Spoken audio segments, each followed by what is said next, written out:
Once upon a time, there lived in the countryside a farmer, his wife, and their son George.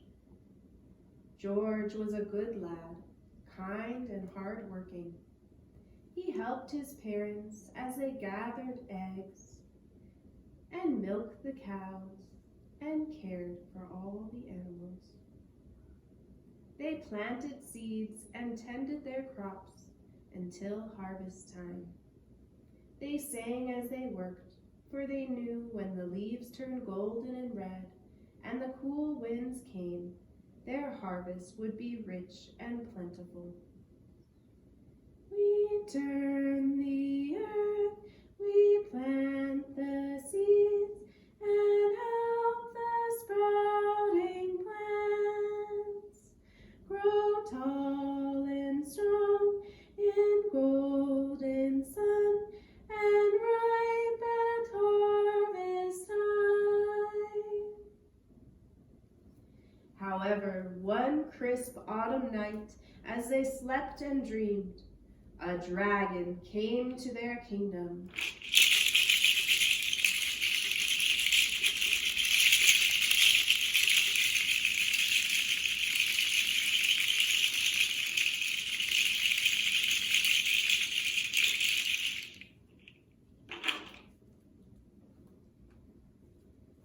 Next morning, when they went out, they found their carefully tended fields had been trampled and burned, and much of their work was undone. They were greatly troubled, so the farmer and his wife sent their son to ask for help from the king. When George arrived at the castle, he was led before the king and the queen and their lovely daughter, the princess. "Dear king," said George, "the dragon brings distress and dread. He wrecks our fields, destroys our bread. Oh, help us against his evil might. Thy knights send forth to guard and fight." The king was a wise and just ruler. Upon hearing George's tale, he called for his strongest and bravest knight. "Approach, ye knight, attend my word. Yourself with sword and shield now gird. Conquer the dragon, fiery and rude. Protect our farmers and our food." The knight was brave and strong, but alas was no match for the dragon.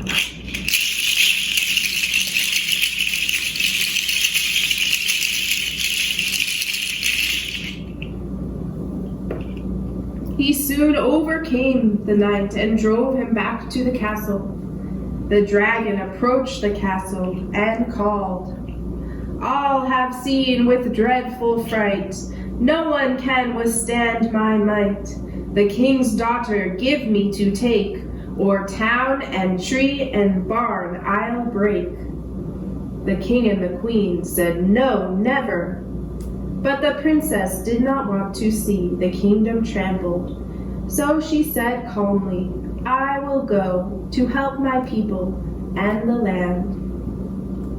She walked courageously out of the castle and went with the dragon to his cave. All of the kingdom was filled with sadness at the loss of their princess. Now George, the farmer's son, would have gladly risked his life to save the princess and the kingdom, but he did not feel strong enough to meet the dragon. So that night, before he went to sleep, he wished for help. During the night, the archangel Michael, gleaming, golden, and bright, came to him.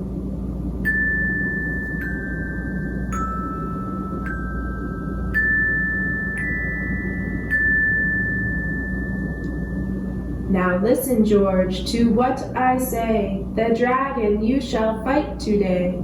I know your heart is brave and true, courageous, strong in all you do. I shall be standing by your side when you against the dragon ride. I give to you a cape of light to give you courage, strength, and might.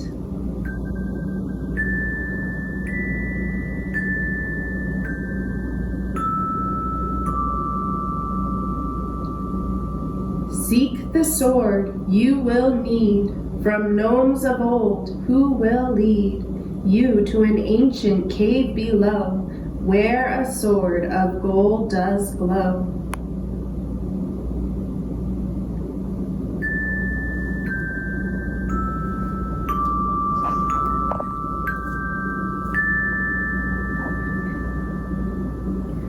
George arose and went at once to the king to tell him his news. The king gave his blessing and told George where he could seek the gnomes in the mountains by following the falling stars. Follow the falling stars, follow the falling stars to the mountain, follow the falling stars. George found the cave and asked the gnomes for their help. The Gnome King said, "Are you willing?" "I am willing," said George. "Are you worthy?"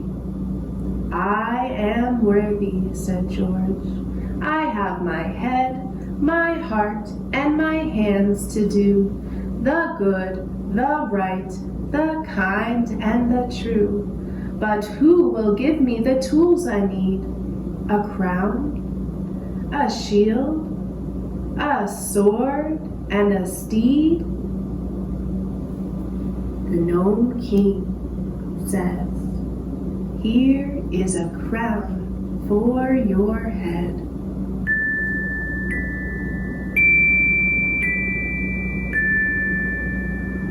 A shield for your heart.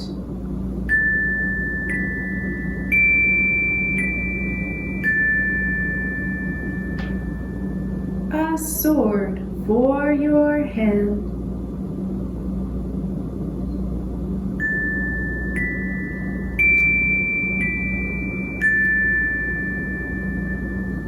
And a steed for your travels.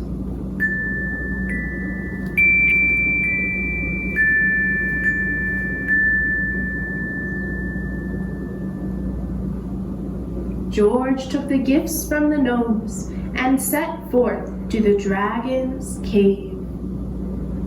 Michael,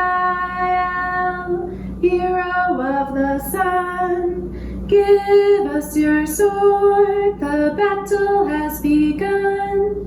Teach us to listen and to speak, oh Michael, hero of the sun. The dragon appeared with flashing eyes and fiery breath.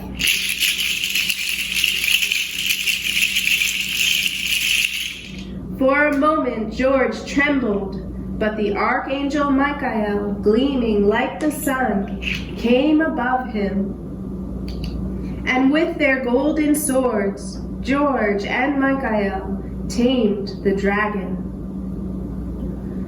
The princess was set free, and they all returned to the kingdom.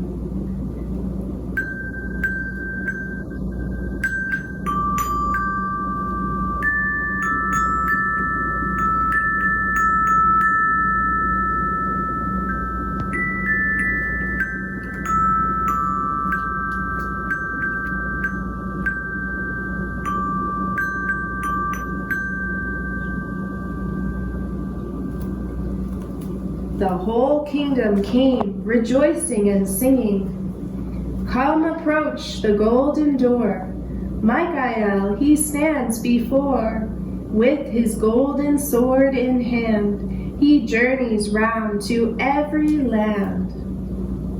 The dragon stood watch for the rest of his days over the village. And if things have not changed, they are still that way today.